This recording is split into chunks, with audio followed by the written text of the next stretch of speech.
About 50 or 60,000 years ago, before the climax of the fourth glacial age, there lived a creature on earth so like a man that until a few years ago its remains were considered to be altogether human. We have skulls and bones of it and a great accumulation of the large implements it made and used. It made fires. It sheltered in caves from the cold.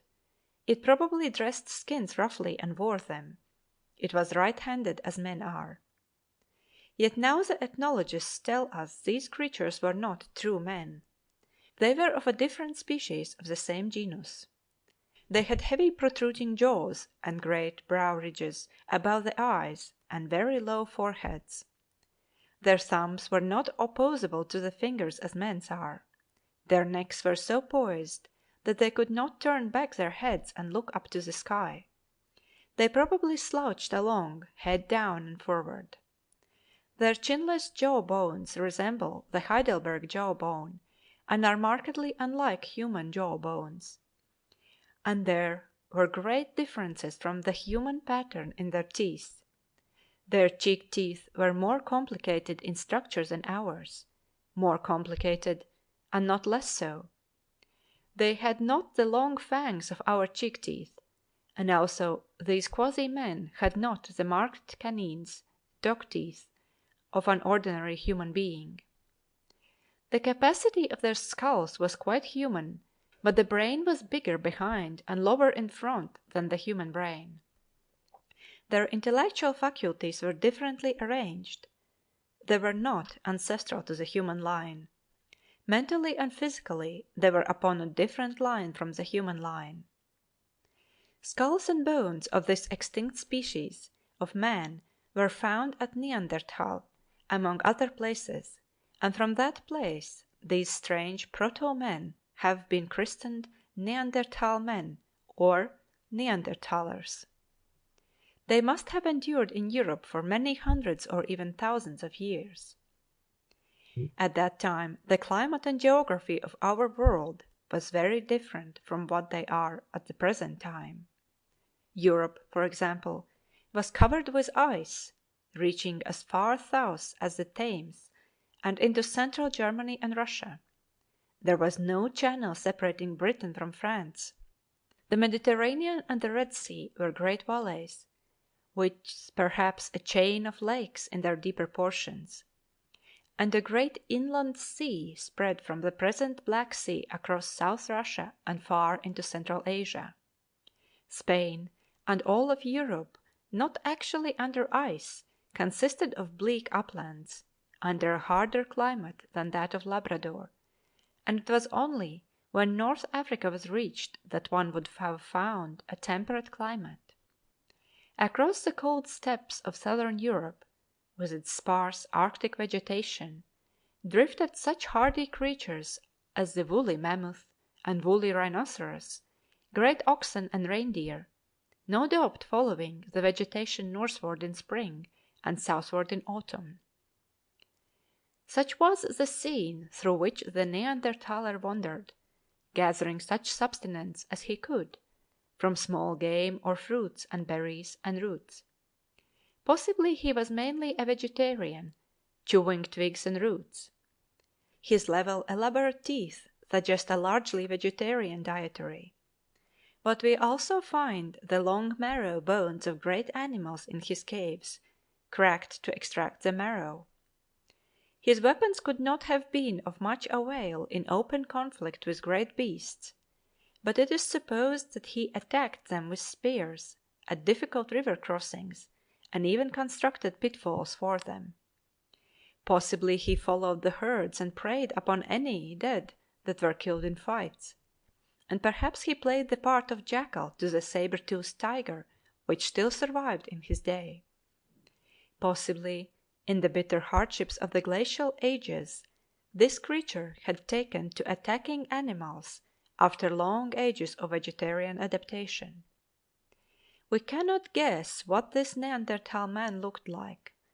He may have been very hairy and very unhuman looking indeed. It is even doubtful if he went erect.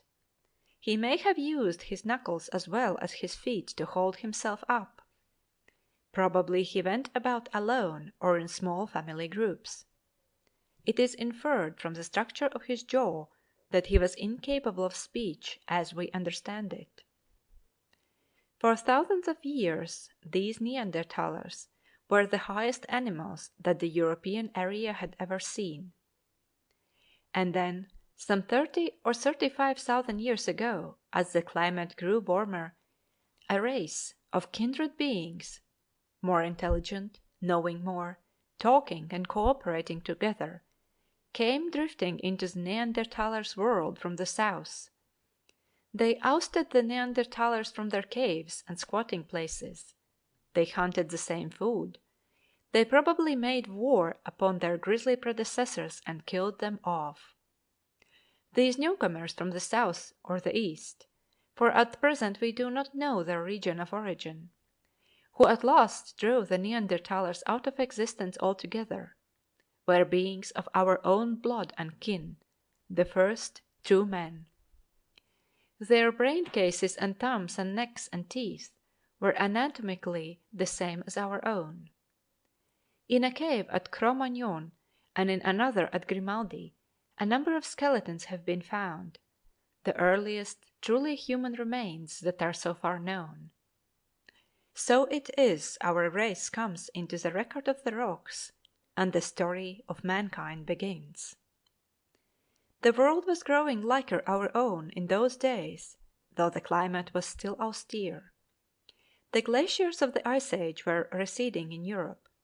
The reindeer of France and Spain presently gave way to great herds of horses as grass increased upon the steppes, and the mammoth became more and more rare in southern Europe, and finally receded northward altogether.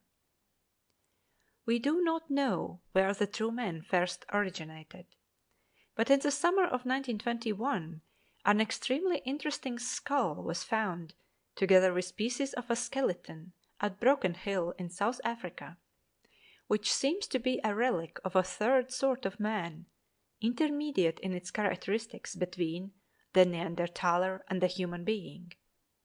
The brain case indicates a brain bigger in front and smaller behind than the Neanderthalers, and the skull was poised erect upon the backbone in a quite human way. The teeth also and the bones are quite human. But the face must have been ape-like with enormous brow ridges and a ridge along the middle of the skull. The creature was indeed a true man, so to speak, with an ape-like Neanderthaler face. This Rhodesian man is evidently still closer to real men than the Neanderthal man. This Rhodesian skull is probably only the second of what in the end may prove to be a long list of finds of subhuman species which lived on the earth in the vast interval of time between the beginnings of the Ice Age and the appearance of their common heir, and perhaps their common exterminator, the true man. The Rhodesian skull itself may not be very ancient. Up to the time of publishing this book there has been no exact determination of its probable age. It may be that this subhuman creature survived in South Africa until quite recent times. End of chapter 10.